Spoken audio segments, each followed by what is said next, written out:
I'd like to speak for a few moments about Karpas at the Seder.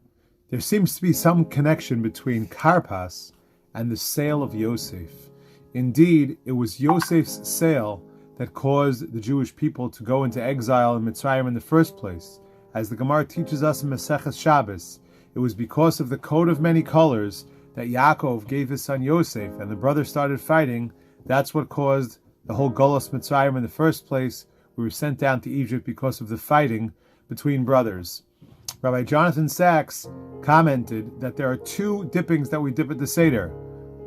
We dip the karpas in salt water. The karpas is something that we would eat to taste good, and then we dip it in salt water to give it a little bit of a bitter, salty taste. And then we take maror, which is something bitter, and we dip it in charosa, something sweet, to give it a sweet taste.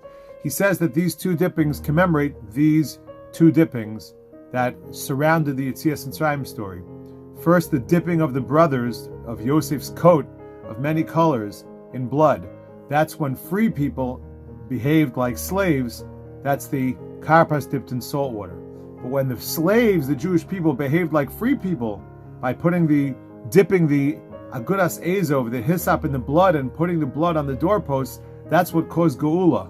When slaves behaved like free people, following Hashem and doing Hashem's command with the blood, that's the second dipping. That's the maror dipping in charosas, where we take something bitter and we make it into something sweet.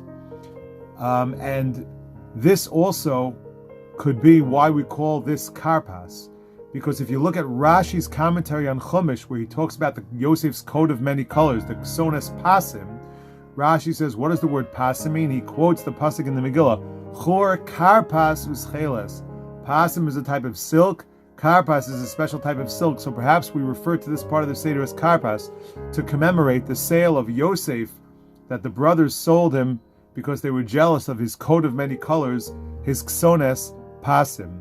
And the lesson for us is that if the reason why we went into Galus in the first place is because we couldn't speak nicely to one another, because the brothers were jealous and spoke evil, as it says later on in the Gada, some of the Balei Musa say, Vayered Mitzrayma onos al pi adibur. We went down to Egypt. We were forced because we had bad speech. We did not speak appropriately. Onos al pi adibur was because of the brothers' speech that we went down to Egypt. And the way to fix this is through positive speech, through encouraging speech, through brothers caring about one another.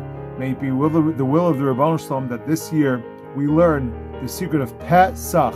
Peh-Sach is Peh-Sach, a mouth that speaks. If we speak appropriately, we won't have the problems of Mechiras Yosef.